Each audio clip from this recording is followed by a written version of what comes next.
Sin más, continuamos con la exposición de la doctora Linda Hall de la Universidad de Nuevo México, que nos va a exponer recursos para la historia política de México en los años 20, educación, ejército y petróleo.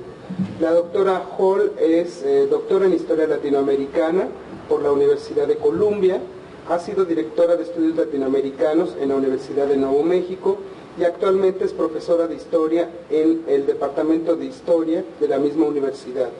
Es autora de varias obras y artículos sobre la Revolución Mexicana, entre los que destacan Álvaro Obregón, Poder y Revolución en México, 1911-1920, Texas y la Revolución Mexicana, un estudio de política estatal y nacional, 1910-1920, Oil, Banks and Politics, the United States and Post-Revolutionary México.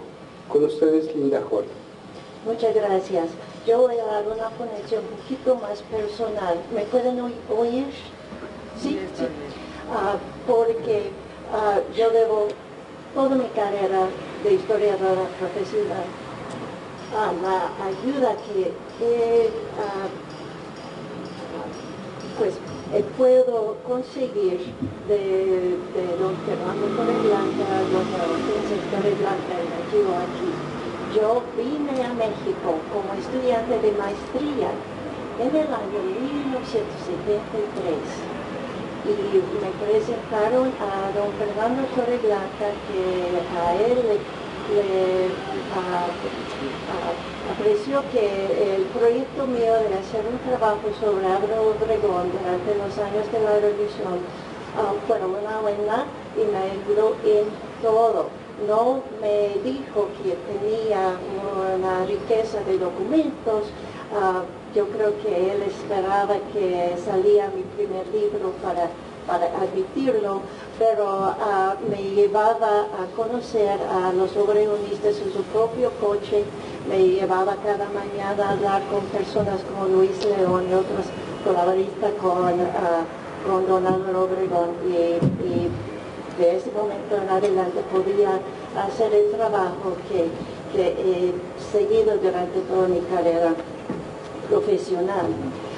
Para mí es más difícil hablar en 20 minutos más porque vengo de hablar por no solo mí misma, sino para 3 estudiantes graduados, 2 de doctorado y otro de maestría que han sido atendidos aquí en el archivo, y ojalá que me perdone cualquier error de emoción o de lengua, pero ha sido tan importante para mí.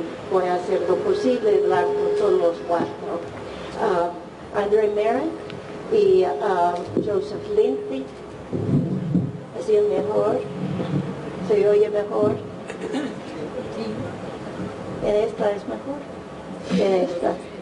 ¿Y en esta? En la primera. Ok, sí, yo creo que está mejor.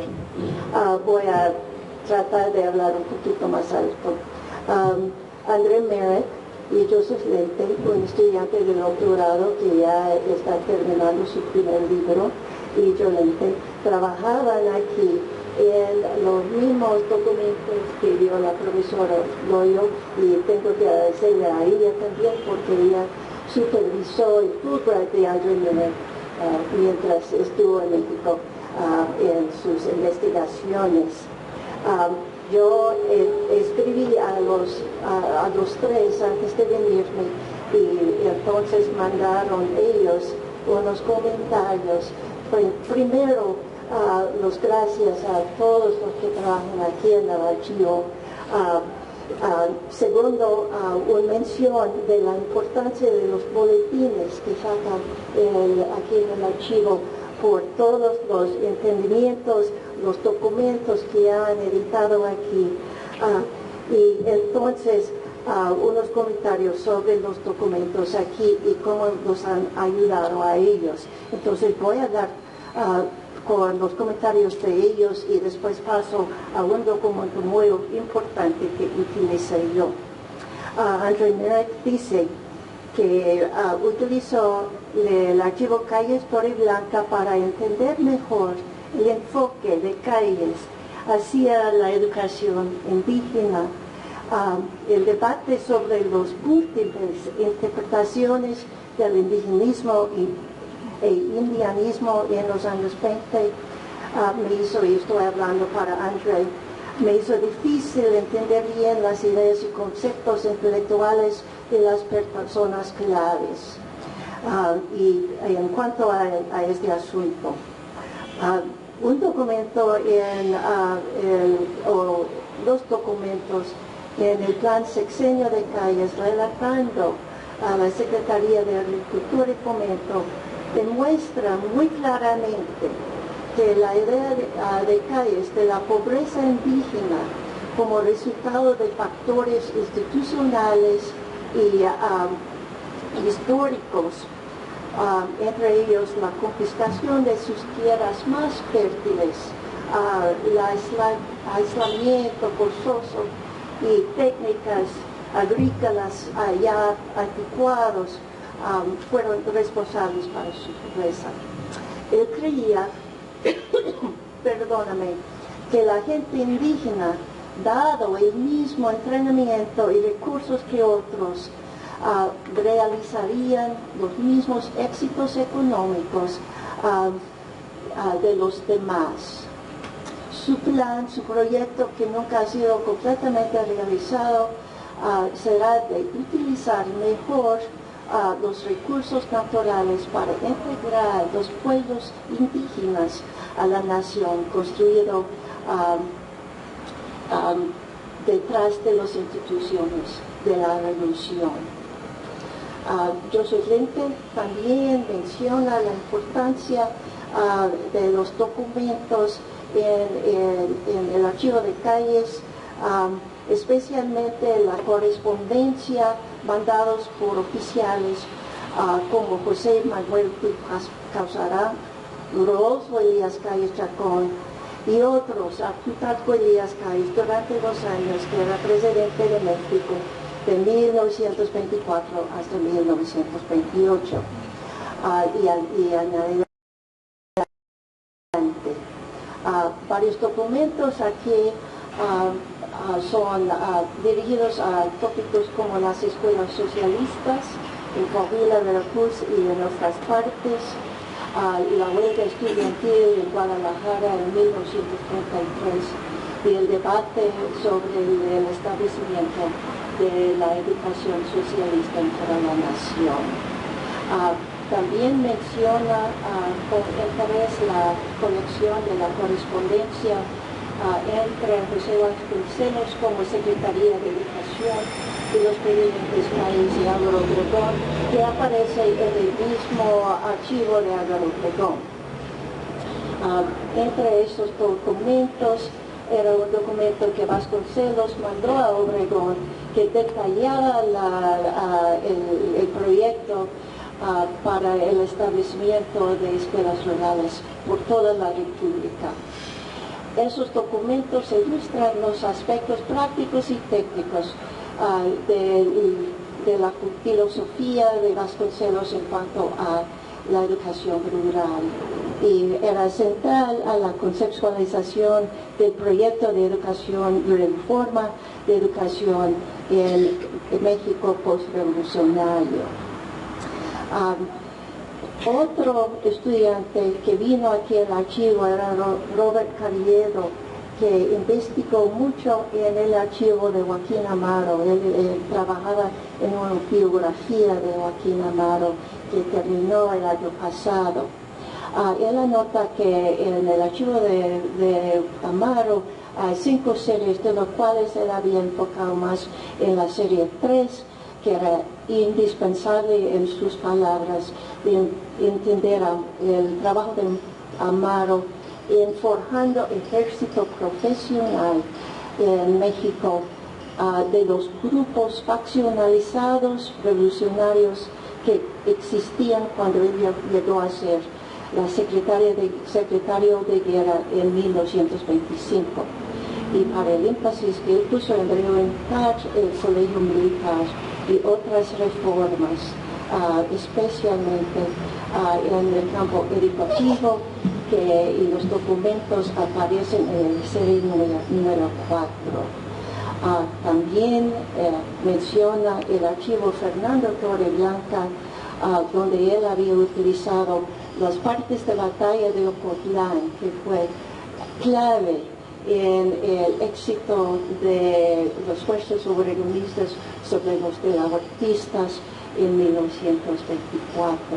Entonces pueden ver de esta discusión un poquito la riqueza que existe aquí documental para los investigadores. Yo quiero enfocar un poquito en un documento que para mí era uno de los documentos más interesantes que he visto en mi vida como historiadora, y es un memorándum del 1 de mayo de 1923, mandado por el secretario de Relaciones Exteriores, Alberto Pani, a Ramón Ros y Fernando González Roa, quien era al punto de embarcar en las negociaciones sobre un número de factores importantes, incluyendo los derechos al subsuelo, con representantes de los Estados Unidos. Son un récord fabuloso de los puntos de vista mexicanos sobre los problemas políticos y económicos entre los dos países en este momento. Los documentos empiezan con una discusión muy extendida de las negociaciones entre los dos gobiernos, empezando con la accesión a poder del presidente Obregón en el diciembre de 1920 y de Harding, el presidente Harding en los Estados Unidos en 1921.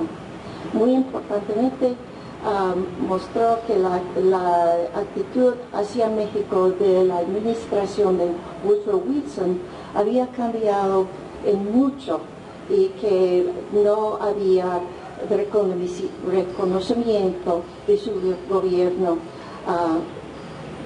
muy rápidamente.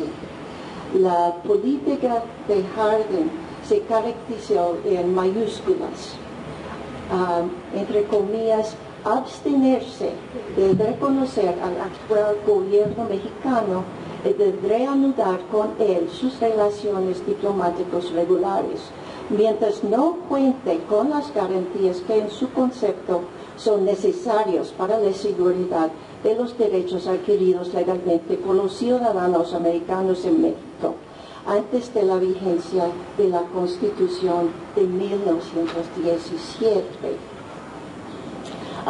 Los documentos más importantes en este memorándum, que es de 142 páginas, son los anexos, y de los cuales son 12, que están enfocados en los puntos de vista que deben mantener los negociantes mexicanos y los argumentos de usar en contra de los norteamericanos. Entonces, son documentos que explican muy claramente cómo los mexicanos, cómo la administración de Obregón veía la relación con los Estados Unidos y en este momento de la historia de México. Y 6 de ellos tenían que ver con actitudes y procesos políticos, y 5 más con problemas económicos, y uno con la cuestión religiosa. Pero ustedes saben que no fuera posible dividir el proceso político y actitudes de los problemas económicos. Entonces están todos entrelazados en los documentos. En términos políticos, la más importante fue el respeto para la soberanía de México y en particular para la dignidad de la administración Obregón. Los factores, los problemas económicos claros son los dos directamente relacionados con el artículo 27, la cuestión agraria y los derechos a subsuelo. Y voy a plantear una hipótesis pero yo creo que tengo razón en esto, que para ellos Lo que quiso el gobierno en cuestión del subsuelo era que seguía las compañías extranjeras explotando los campos de petróleo, pero pagando impuestos y regalías, porque fue tan importante este apoyo económico al gobierno de México que no era posibilidad de tomar los campos de petróleo en este momento. No había capitales mexicanos para explotarlos, entonces no había manera de seguir sin los extranjeros en este momento. Y entonces era una cuestión de hacer un arreglo temporáneo sin perder los derechos de la nación al subsuelo para el largo plazo. Pero para ellos, principalmente, estaba enfocado en la cuestión agraria, en la reforma agraria, y insistieron en la reforma agraria, en la necesidad de la reforma agraria. Y entonces, en los pocos momentos que me quedan, voy a enfocar en el memorándum en que discutieron este problema. Es el número 3. La primera sección era una defensa de la legitimidad de retroactividad. Él decía que no era, entre comillas, obstáculo a la retroactividad de la ley. Nuestro derecho colonial y del México independiente señalan innumerables casos de leyes retroactivas, comillas cerradas.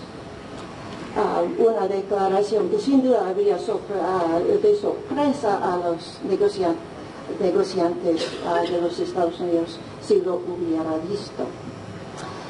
El segundo dijo que, entre comillas, los mismos Estados Unidos que se han visto obligados a atacar derechos adquiridos sin pagar indemnización, comillas cerradas, en los casos de la abolición de la esclavitud, prohibición y otros, debe entender que la retroactividad puede tener legitimidad. Había citado varios casos aquí y seguía al punto tercero mayor y diciendo que los Estados Unidos habían reconocido la significancia de la ley colonial española referente a ejidos en los terrenos adquiridos por los Estados Unidos en 1847. También con los casos legales. Decía también que, entre comillas, la ley agraria no es más que la aplicación del derecho tradicional de México, comillas cerradas. Punto 4. Explicó que varios países europeos habían establecido legislación agraria más fuerte que lo de México, entre ellos Polonia, Rumania, Francia y Italia. Punto 5. Dijo que como el problema agrario había existido desde el periodo colonial, y se puede verlo muy claramente mencionando los números de los latifundios y de peones, los sueldos bajos y los precios altos en el país. Entonces, que simple justicia demanda una reforma agraria. Punto 6 contenía una amenaza implícita. Los precios de la tierra se anotó caían de todos modos, porque había condiciones terribles en el país. El gobierno dijo había procedido en una manera muy cuidadosa de restablecer ejidos, pero podía tomar medidas mucho más fuertes. Fuera posible destruir la latifundia si permite la libre importación de granos y limitando los precios que cobran los ferrocarriles. Y en estos casos, la grande agricultura será o perdía rentabilidad, que forzaría los latifundistas a abandonar sus tierras al campesino para su explotación directa, como había pasado durante las guerras de independencia. Este punto me parece muy interesante, que si la diplomacia no era suficiente, entonces podía tomar unas medidas directas de causar problemas económicos para los latifundistas. Punto 7 del memorando decía que se pagaba con bonos a la reforma agraria porque tenía que contar en las personas del futuro para ayudar en esta gran transformación que está sufriendo el país, entre comillas. Y el escritor continuaba que, entre comillas, como la solución de la cuestión agraria es inaplazable,